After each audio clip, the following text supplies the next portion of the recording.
하나님의 말씀은 민수기 21장 10절에서 20절까지의 말씀입니다. 그 말씀을 함께 봉독하겠습니다. 이스라엘 자손이 그곳을 떠나 오봇에 진을 쳤고 오봇을 떠나 모압 앞쪽 해돈돈 쪽 광야 이에 아바림에 진을 쳤고 거기를 떠나 세렉 골짜기에 진을 쳤고 거기를 떠나 아모리인의 영토에서 흘러나와서 광야에 이른 아르논 강 건너편에 진을 쳤으니 아르논은 모압과 아모리 사이에서 모압의 경계가 된 곳이라. 이러므로 여호와의 전쟁기에 일렀으되 수바의 와헙과 아르논 골짜기와 모든 골짜기에 비탈은 아르골을 향하여 기울어지고 모압의 경계에 닿도다 하였더라. 거기서 부엘에 이르니 부엘은 여호와께서 모세에게 명령하시기를 백성을 모으라 내가 그들에게 물을 주리라 하시던 우물이라. 그때 이스라엘이 노래하여 이르되 우물물아 솟아나라 너희는 그것을 노래하라. 이 우물은 지휘관들이 팠고 백성의 귀인들이 귀와 지팡이로 판 것이로다 하였더라. 그들은 광야에서 마따나에 이르렀고 마따나에서 나할리엘에 이르렀고 나할리엘에서 바못에 이르렀고 바못에서 모압들에 있는 골짜기에 이르러 광야가 내려다 보이는 비스가산 꼭대기에 이르렀더라. 아멘.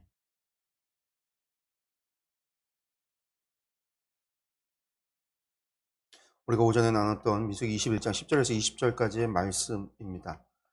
오늘 말씀을 보면은요,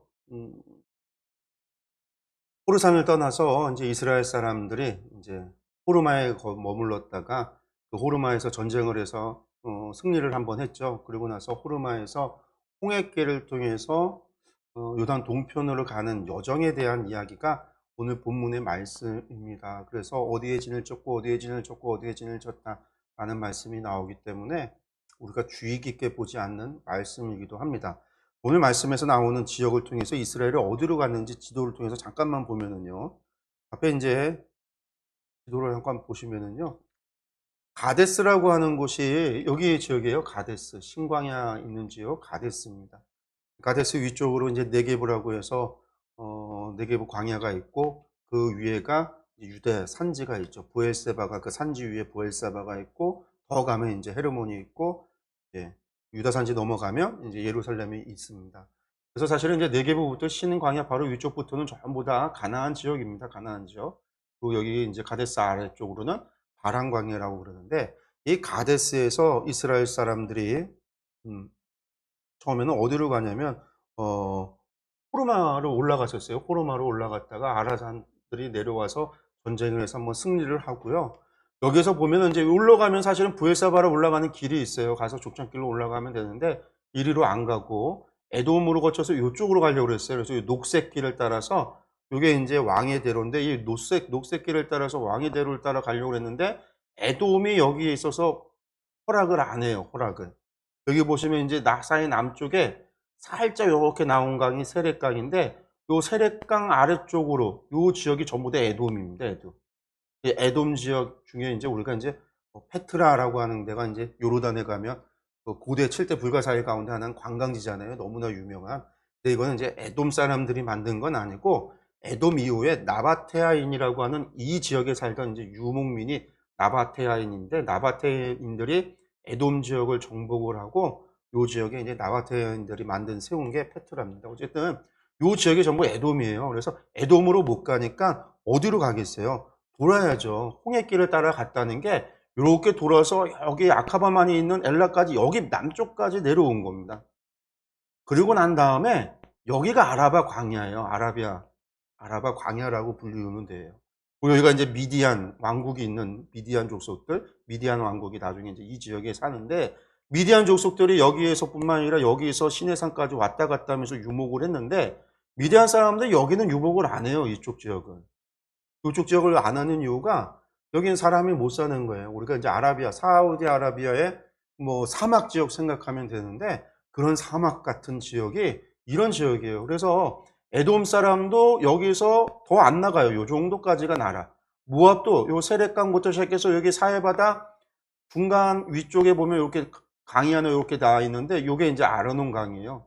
요 아르논 강이 모압과 아모리 족속의 경계가 되고 나중에 이스라엘 사람들은 그 위에가 이제 가츠파가 분배받으면 가츠파와 모압과의 경계가 되는 데가 아르논 계곡인데 요 사이가 이제 모압이에요. 요만큼이 모압. 모압도 요 못 나가요. 그러니까 당연히 어떻게 돌아갔냐면 이렇게 돌아간 거예요. 이쪽 바깥으로. 국경을 따라서 요런 식으로 간 게 지금 성경에서 말하고 있는 오늘 본문에서 말하는 내용입니다. 그리고 이렇게 우회했던 이유가 뭐냐면 하나님께서 에돔과도 싸우지 말라. 모압과도 싸우지 말라. 그래서 그런 거예요. 모압도 싸우지 말고 에돔도 싸우지 말고. 왜 그러죠? 에돔은 에서의 자손들 형제의 나라다. 하나님께서 에서를 사랑하사 이 에돔 민족을 사랑하서 싸우지 말고 다투지 말라. 모압은 싸우지 말라. 왜 싸우지 말냐면 모압은 루세계의 그 땅, 루세의 자식들에게 그 땅을 주기로 하나님께서 기업으로 그 땅을 이미 주셨다라는 거죠. 400년 전에. 400년이 아니죠. 거의 600년 전에 이미 주었다라는 거예요. 그래서 그 땅도 정복하지 마라. 그래서 돌아서 갈 수밖에 없고 돌아서 도착하는 여기가 이제 느보산, 비스가산이라고 하는 여기에 도착을 하게 되는 겁니다. 지도를 조금 지도 말고 이제 사진을 조금 제가 또 보여드릴까요?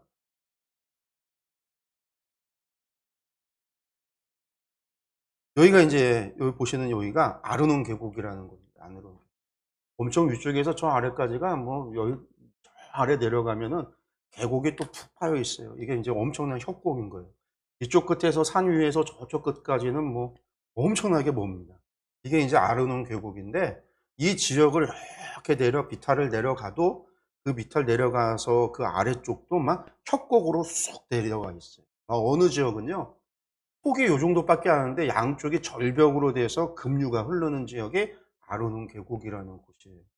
사진 한 장 또 있는데 여기 보면 이제 반대편 아까는 동편이고 오른편이고 이쪽에서 보면 서편인데 지금은 이제 여기다 댐을 만들어서 요르단에서 댐을 만들어 놔서 댐으로 막아 버렸는데 댐으로 막아 버려도 물이 막 흘러요. 그 이제 유튜브나 그런 데서 아르논 계곡을 치면 구글에서 치면은 유튜브에서 영상들이 올라오는 게 있어요. 뭐 성지순례 이런 데 이제 다큐로 올라온 것들을 보면은요. 이 지역에 줄을 매달아서 사람들이 줄을 붙잡고 건너가고 건너오고 하는 것을 봅니다. 우기 때는 뭐 사람이 들어가지도 몇 메다 높이에 인제 그 깊어져서 못 가는데 건기쯤 돼도요. 물이 인제 막 흐르는 곳이라 "줄을 붙잡고 건너가야 된다."라고 이야기해요. 그 얘기는 뭐냐면 그만큼 이 지역을 건너는 게 어려운 거죠. 다리도 없고 배도 없는 상황에서 급류가 흐르는데 사람들이 자기 짐들을 짊어지고 대부분 이제 강 건널 때 머리 위에 짊어지고 가요. 왜냐하면 들고 가다가 물에 다 젖으면 곡식이나 이런 것들 다 버리고 그러니까 대부분 이제 머리에 짊어지고 올라가거든요. 짐승들 안 가는 거 억지로 끌고 가야 되고 애들 같은 경우는 휩쓸려서 죽을 수 있으니까 다 끌어안고 잘 가야 되고 혹은 사람과 사람이 서로 밧줄로 묶어 갖고 그렇게 해서 건너가고 고대에 옛날에 이런 계곡을 건넌다라는 거 강을 건넌다는 거는요. 그런 의미가 있는 거예요. 그러니까 이스라엘 사람들이 지금 이들이 건너갔던 지역이 계곡 2개를 건너가잖아요. 계곡 아니 3개를 건너가요. 오늘 성경 말씀에 보면 3개 급류 아르논 계곡뿐만 아니라 그 위에 있어서 우리가 이제 마지막 계곡 하나를 또 건너가잖아요. 그 나할리엣이라고 하는 나할리엣이 또 이제 하나님의 급류다라고 했는 계곡이 하나 있는데 나할리엣이라고 하는 계곡도 넘어가야 돼요. 세력 골짜기도 건너가야 돼요. 건너가면 그 땅이 좋은가? 좋은 땅이 아니라 건너가면 이게 또 사막이고 광야고 사람이 전혀 왕래하지 않는 사람도 다니지 않는 그런 땅을 지나서 가야 되는 그런 험난한 여정을 거쳐서 간 게 이 홍해길을 따라서 에돔과 모압을 우회하는 길이에요. 우회하는 길. 아까 지도 잠깐 다시 한번 보면은요. 지도에 이런 게 나와요. 뭐가 나오냐면 지도에 보시면은요. 여기에는 시커먼 길들이 많잖아요. 바람광야, 신광야 여기에도 이런 길들이 있어요. 이게 길이 뭐냐면 당시 고대 사회부터 사람들이 왕래하던 길이에요. 상인들이 왕래하던 길이에요. 물론 해안길로 가고 왕의 대로를 따라오고 족장길하고 계곡길 이런 길들이 있지만 뿐만이 아니라 여기에서 왕래하고 이런 유목민들이 다녔던 길들이라는 거예요. 왜? 그 중간중간에 뭐들이 있어서 오아시스도 있고요. 나무도 있고 풀도 있고 그런 지역이라서. 그래서 이 바람광야나 여기가 뭐 죽음의 땅이라고 사람이 못 살아. 실제로 지금도 여기는 사람들이 살지는 않습니다. 사람들이 살지 않는 땅이기는 하지만 유목민들이 왔다 갔다 하던 지역이에요. 유목민들. 미디안 지역, 이 지역도 마찬가지예요. 바다 쪽으로는요, 항상 바다 가까이에는 물이 나오는 오아시스나 지하수가 올라오는 샘물이나 있기 때문에 늘 이런 바다 쪽으로는요, 그래서 사람들이나 유목민들이 다니는 거죠. 그런데 이 지역은 없어요, 이 지역은. 동편 지역은 아예 없어요. 우기 때 비가 왔다가 와디, 건기 때는 말라버리는 와디 같이 이제 마른 강들이 있는 지역들도 사실은 그런 지역들도 다 요쪽 사람들이 사는 지역이고 그 너머 바깥에는 아예 사람이 살 수가 없는. 그러니까 이스라엘 사람들이 정말 힘들고 어려운 길을 통해서 이 지역을 갔다라는 것을 우리가 알 수 있는 거죠. 그리고 그것이 이 사람들이 모세가 직접 그 길을 선택한 것도 아니고 백성들이 상의를 하고 논의를 해서 이 길을 가자 그렇게 해서 간 것도 아니에요. 어떻게 간 거죠?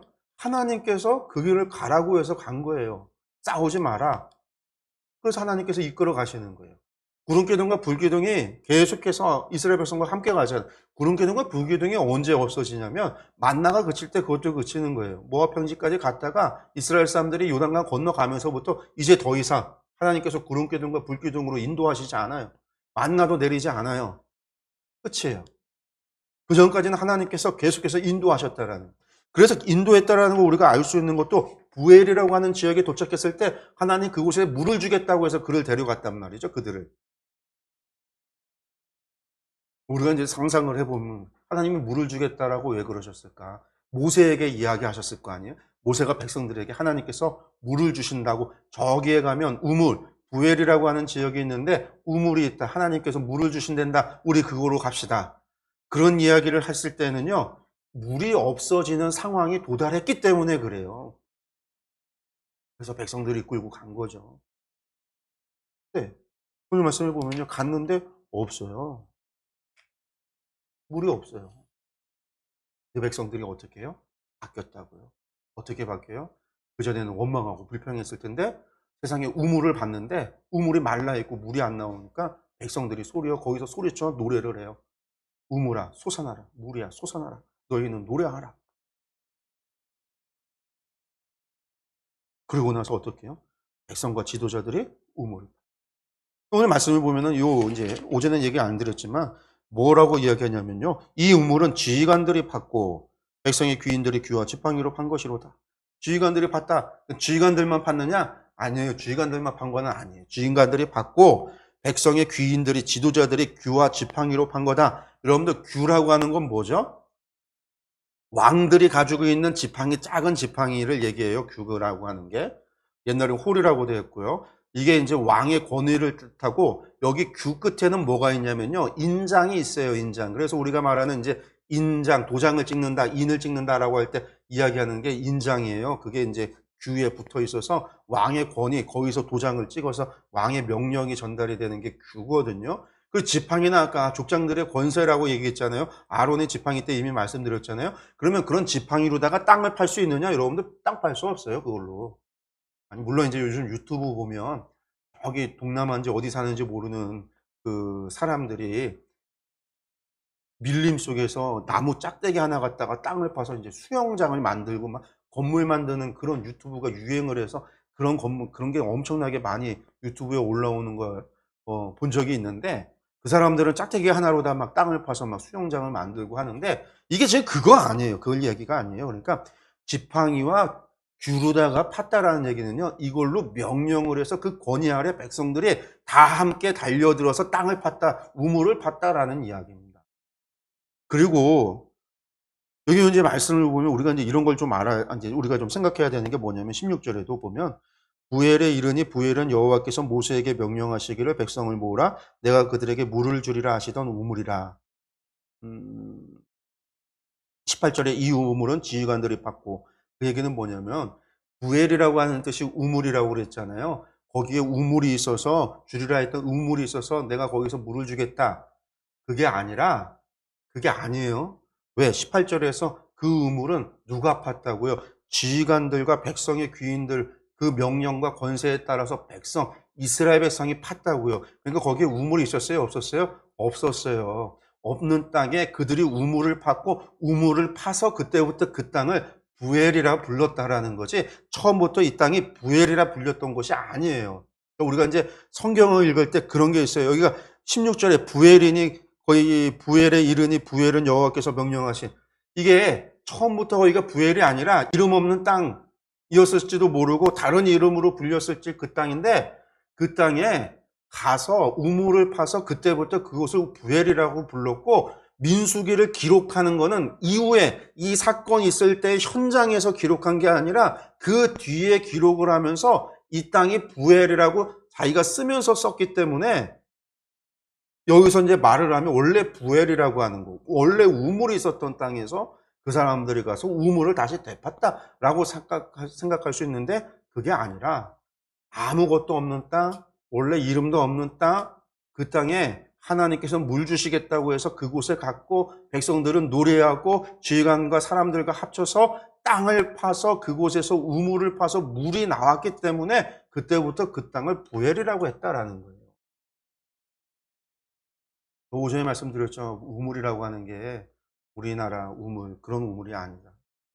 이런 강대성만한 구멍 뚫어서 돌담 싸서 두레박 매달아서 물 뜨는 그런 우물이 아니라고 그랬어요. 그런 우물이. 우리나라도 지하수 파려면은요, 요즘은 지하수 가는 뭐 100m씩 하잖아요. 안에. 우리나라는 이제 하강암 지대라 반석 아래 물이 나오기 때문에 우리가 이제 우리나라 이제 물이 이제 깨끗하고 좋죠. 그렇게 파고 내려가야 되고, 우물 같은 경우도 뭐 깊이 안 파요. 그렇게 깊이 파지 않아요.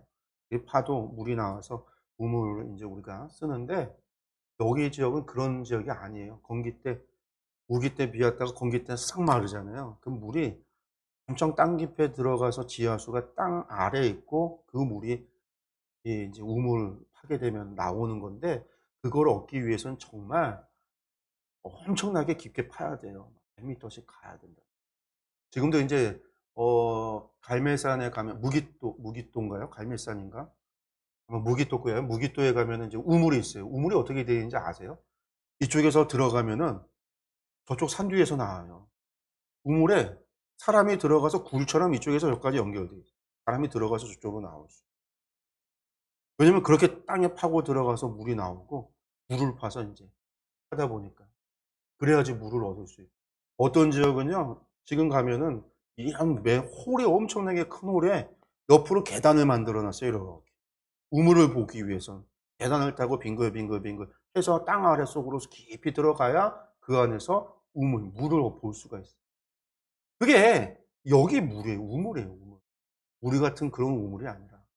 그러니 이제 그걸 팠으니 얼마나 많은 시간이 사람들이 달려들어 했어도, 근데 그 시간 속에 백성들이요, 불만과 불평하지 않고 하나님이 물을 주신다라는 확신 속에 땅을 팠다라는 거예요. 그 땅을 팠다. 그 우물이 있기 전에는 그 땅은요, 사람이 살지 못하는 땅이지만, 우물이 있고 나선 그 다음부터 거기는요, 나그네가 머물 수도 있고 유목민들이 머물 수도 있고 그 중에 사람이 살 수도 있는 땅이 된 거예요. 하나님의 약속을 믿고 말씀을 믿고 순종했던 결과인 거죠. 그래서 이곳에서 물이 솟아나는 일이 있어졌다라는 겁니다. 그리고 이제 그렇게 해서 도착한 곳이 비스가산에 도착을 했다라고 하는데, 근데 비스가산이 어디냐면요, 여기 보시면 느보산에 올라가면은 요렇게 돼 있어요. 요 건너편이 여리고인데, 여기가 이제 요단 지구대예요. 요단 계곡이라고 하는. 요단 계곡이 아니에요. 몇 킬로가 돼요. 몇 킬로. 우리나라 산골짜기 계곡 생각하면 안 됩니다.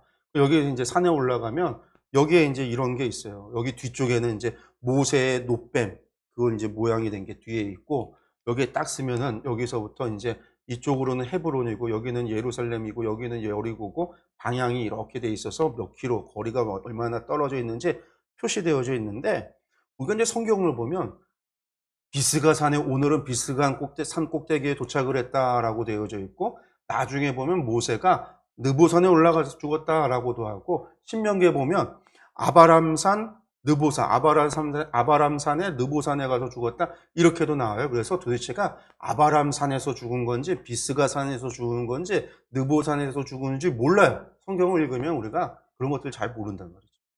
이게 뭐냐면 성경에는 그냥 아바람산, 비스가산, 느보산이라고 되어져 있는데 그게 어떤 의미냐면요. 아바람산이라는 것은 아바람 산맥을 얘기해요. 우리나라로 치면 태백산맥, 태백산맥 그런 산맥이 아바람 산맥이에요. 그 아바람 산맥에는요. 뭐가 있냐면 비스가산이라는 게 있어요. 비스가산. 우리 충주에 월악산이 있듯이 비스가산이 있어요. 그리고 비스가산에는요. 봉우리가 하나만 있지 않아요. 산이 봉우리가 몇 개가 있어요. 뭐 우리 금강산은 12,000봉 하잖아요. 봉우리가 12,000개 있다고 얘기하잖아요. 이 비스가산에 봉우리가 몇 개가 있는데 그 중에 한 봉우리를 느보산이라고 그래요. 느보산. 원래 느보산이 아니죠. 느보봉우리죠. 느보봉우리.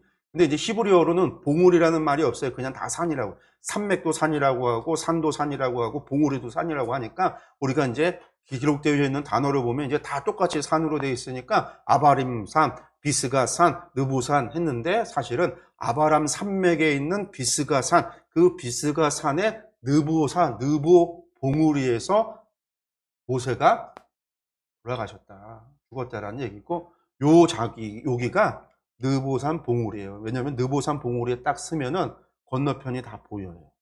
그리고 여기 아래쪽, 오른쪽 아래쪽에 여기가 뭐냐면 시딤 계곡, 우리가 모압 평지라고 불리는 곳이. 이스라엘 백성이 이 모압 평지에 모여 있다가 요 계곡을 내려가서 이 요단강을 건너서 이 요단 지구대를 지나서 여기 가면 이제 요단강이 이렇게 흐르는데 그 강을 건너서 건너편 여리고로 가는 거죠. 요단강 건너면 길갈이 나오고 길갈 바로 이제 위에 여리고가 보이는 거죠.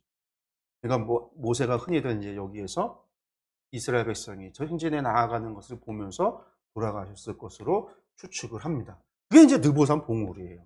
오늘 말씀에 이제 이 비스가산 꼭대기에 도착했다. 그런 얘기는 바로 이 요단강 건너편 약속의 땅이 보이는 바로 그 땅에 도착을 했다라는 거예요.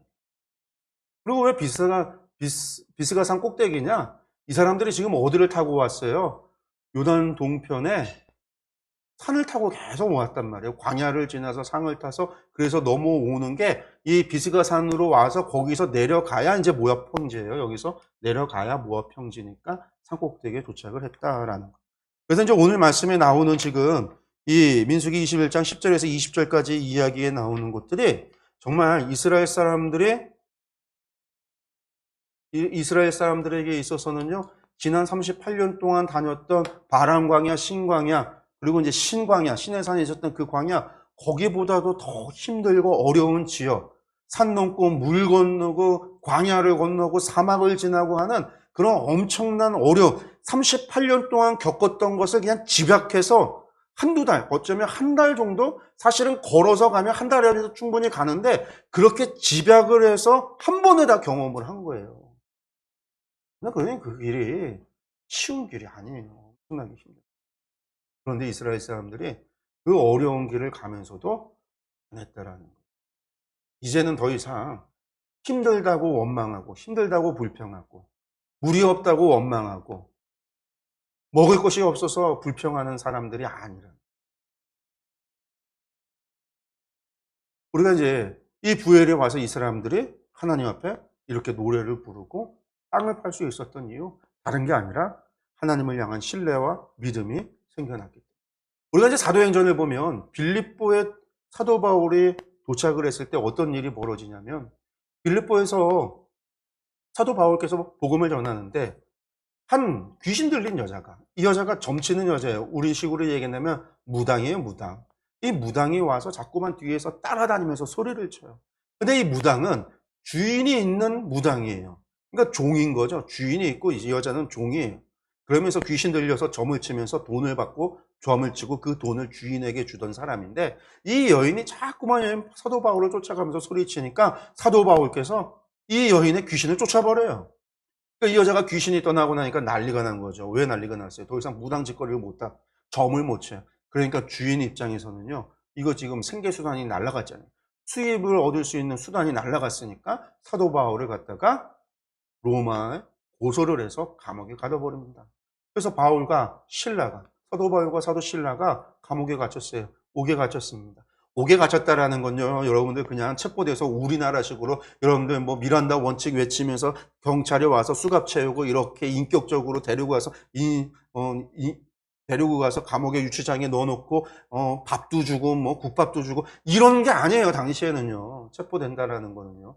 그냥 매 맞고 두들겨 맞고 그러면서 끌려가고 옥에 가면은요. 옥 유치장에 뭐가 없어요. 화장실도 없고 아무것도 없어요. 사람이 그 안에서 살다가 똥오줌 싸다가 그리고 그 안에서 있다가 죽으면 죽는 거고요. 그때 시체 끄집어내는 거 아니면 그대로 내비뒀다가 나오는 거예요. 그러니까 그 옥이라고 하는 게 들어가면은요. 온갖 악취와 냄새와 쥐야 뭐 그런 게 옥이에요. 당시에 옥. 바울과 실라가 그 안에 들어갔어요. 근데 그 밤에요. 바울과 실라가 뭘 하냐면 그곳에서 우리는 상상만 해도 인상이 찌그러지는 그런 옥에서 매 맞고 두들겨 맞고 지쳐 있는 그들이 뭘 하냐면요. 하나님 앞에 찬양을 불러요. 그러니까 무슨 일이 벌어지죠?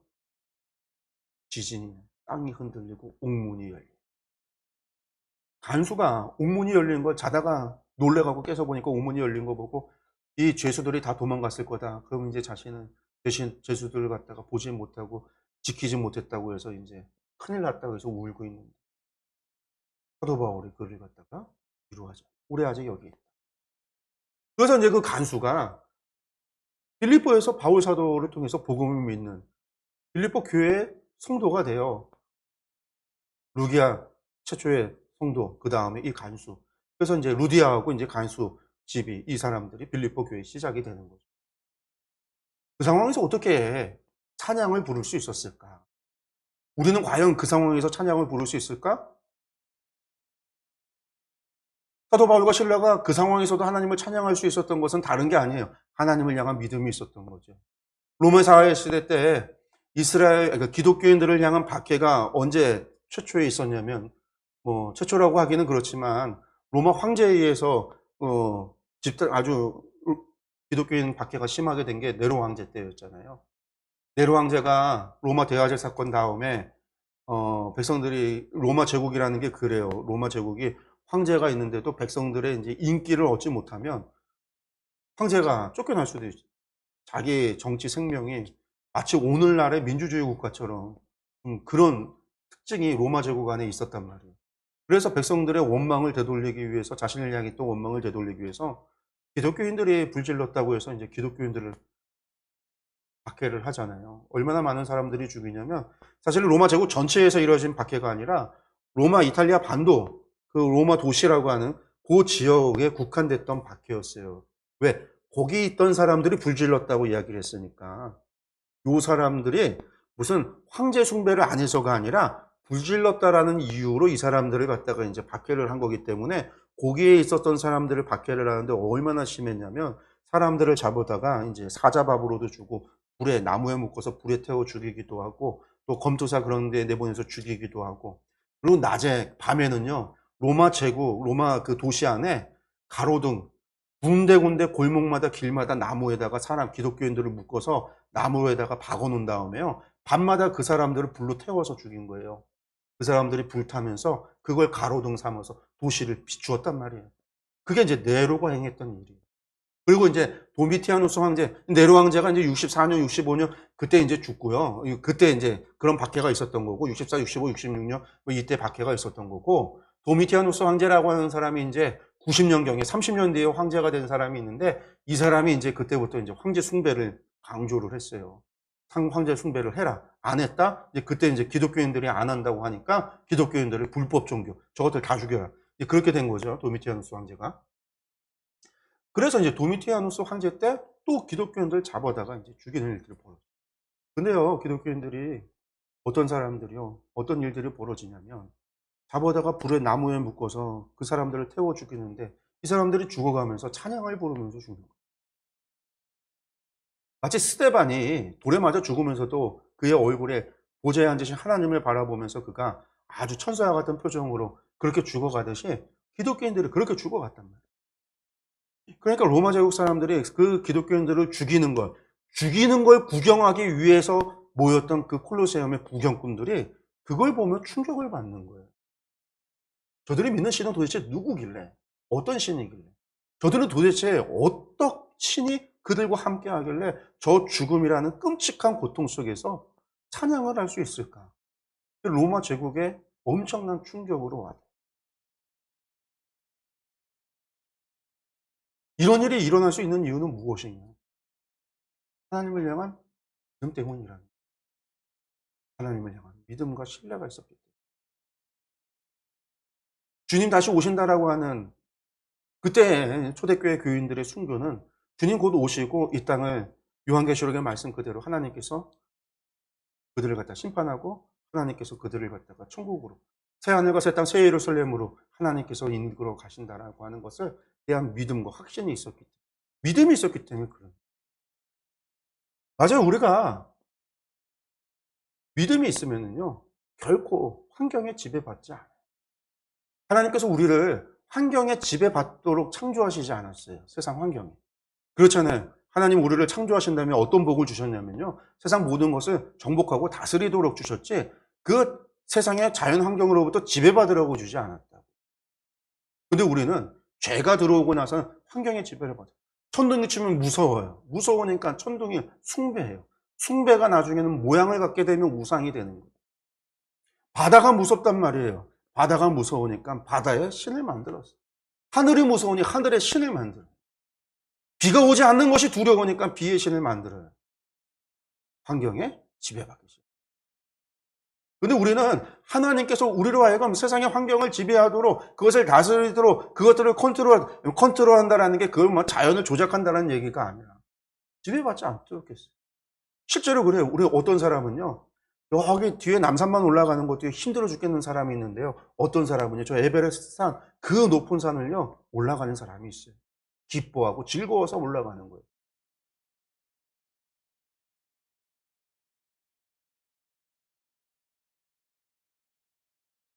왜 그런 일이 벌어져요?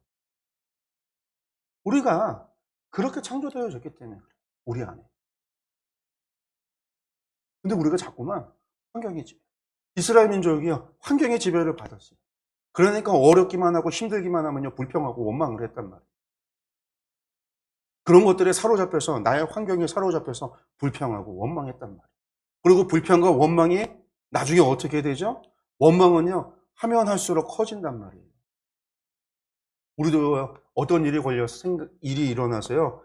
그것에 대해서 원망하기 시작하면요. 어느 순간에 그 원망이 원망을 낳았고요. 나중에 더 막 다른 사람에게까지, 다른 일들까지 막 일어나요. 부부싸움하면 무슨 일이 일어나요?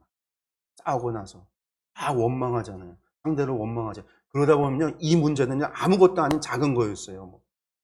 뭐 쉽게 말해서 오늘 저녁에 뭐 먹을까? 치킨 먹을까? 피자 먹을까? 이걸로 싸우는데 나중에는요. 이게 10년 전 거도 생각이 나고 20년 전 거도 생각이 나고 결혼 전 거도 생각이 나고 원망이요. 눈덩이처럼 커지기 시작해요. 나중에는 하나님까지 가는 거예요. 이스라엘 사람들이 그랬단 말이에요. 이스라엘 사람들이 그랬단 말이에요.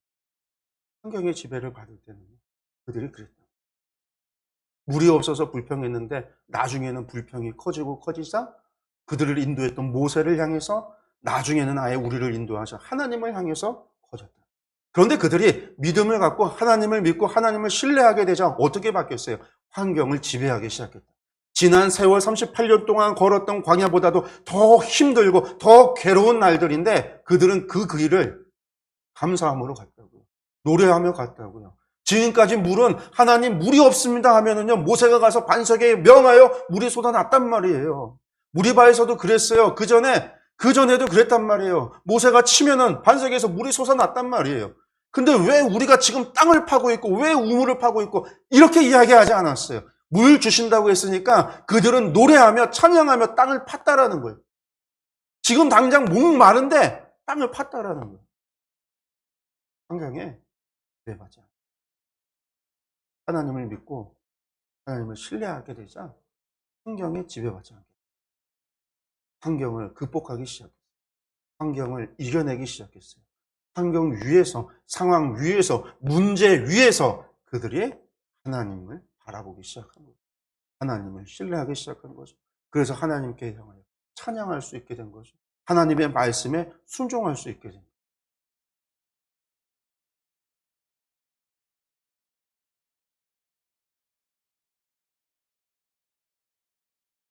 이스라엘의 모습이 우리에게 주는 교훈은요, 모든 믿는 사람은 그런 삶을 살아가야 된다는 거예요. 또 하나, 그들은 과거부터 처음부터 잘했던 사람들이 아니라 실패했던 사람들, 잘못했던 사람들. 그런데 그 과정을 거치면서 하나님께서 그들을 이끄시는 그 이끄심의 과정을 겪으면서 이제는 그들이 물이 없을 때 찬양할 수 있고 물이 없을 때 순종함으로 땅을 팔 수 있는 사람들이 되어졌다. 그리고 이 사람들 나중에 어떻게 돼요? 이제는 오늘 말씀엔 모세가 등장하질 않아요. 모세가 등장하질 않아요. 물론 하나님께서 그 부엘에 물 주겠다라고 했을 때 모세를 통해서 이야기하셨겠지만 모세가 등장하지 않아요. 이제는 위대한 지도자 모세가 없어도 하나님께서 이스라엘 백성에게 말씀하시고 이스라엘 백성이 그 말씀에 순종하면 역사가 이루어진다라는 걸 경험해요. 이 사람들은 이제 모세도 없어도요, 주의 법궤를 앞세우고 요단강을 건너요. 강이 갈라지는 역사가 일어나요. 그들은요, 법궤를 앞세우고 여리고성을 돌아요. 하나님의 말씀에 순종하자 그 성이 무너져요. 그들이 하나님 말씀에 순종하지 않을 때 아이성에서 실패해요. 아, 하나님 말씀에 순종하지 않으니까 실패를 경험하고 나서 다시금 순종하기 시작해요. 태양이 하늘에 멈춰요. 수많은 왕의 연합군들을 물리쳐요.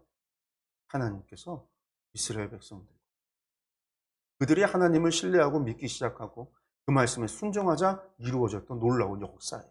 이스라엘의 역사 가운데 가장 신앙이, 믿음이 좋았던 세대가 언제냐라고 이야기한다면 바로 이 세대들이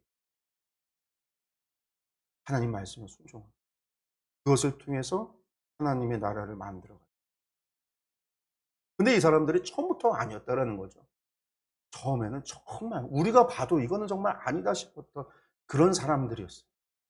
그런데 하나님께서 그들을 이끄시고 인도하셨을 때 그들이 그 이끄심 속에서 끊임없이 그것을 끌려갔을 때, 도망가지 않았을 때, 그들이 포기하고 도망가서 애굽으로 돌아가지 않았을 때 그들은 결국 하나님의 믿음의 용사들이 되어졌다라는 거예요. 하나님께서 그렇게 만드셨다라는 거예요. 우리도 포기하지 않으면 하나님은 먼저 포기하지 않으십니다. 우리가 끝까지 하나님과 하나님의 백성, 하나님의 나라에 머물러 있고 하나님의 백성이 되기를 소망하고 하나님께 예배하고 하나님의 말씀을 들으며 계속해서 하나님의 백성으로 살아가기를 소망하고 그렇게 희망하고 하나님 앞에 바란다라고 한다면요, 우리가 지금 그러지 못한다 할지라도 하나님께서 우리를 만들어 가시고 성령님께서 우리를 이끌어 가신다라는, 지금은 부족할 수 있지. 그래서 하나님께서 반드시 장성한 분량에 이르도록 우리를 성장시키신다라는. 그리고 여러분들 그거 어디서 이루어지냐면요, 각자 개인에게서 이루어지는 게 아니에요. 하나님의 교회 안에서 이루어져요. 이게 이제 우리가 지난주 수요일에 에베소서를 통해서 봤었던 말씀이기도 합니다. 하나님은 우리를 하나님의 몸된 교회 공동체 안에서 우리가 그 안에 계속 머물러 있다라고 한다면 하나님 반드시 우리를 치유하시고 우리를 성장시키시고 우리를 만들어 가신다. 지금은 믿음이 연약할 수 있습니다. 끝까지 믿음이 연약하지. 하나님 잘 모를 수 있지만 끝까지 모른 채로 끝나지 않아요.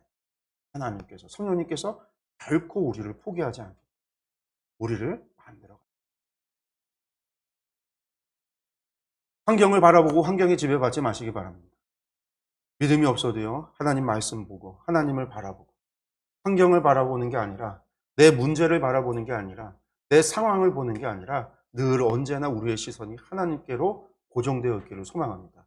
하나님 바라보고 하나님을 의지하고 하나님만을 신뢰할 수 있다라고 한다면 우리가 환경과 문제와 고난에 우리 상황에 지배받는 게 아니라 우리가 그 모든 것을 다스릴 수 있어요. 그 모든 것 위에서 하나님의 백성으로 굳건하게 설 수 있어요. 이 사실을 기억하시고 하나님 말씀 앞에 순종하고 하나님 신뢰하는 저희 여러분들 되시기를 간절히 소원합니다. 기도하겠습니다.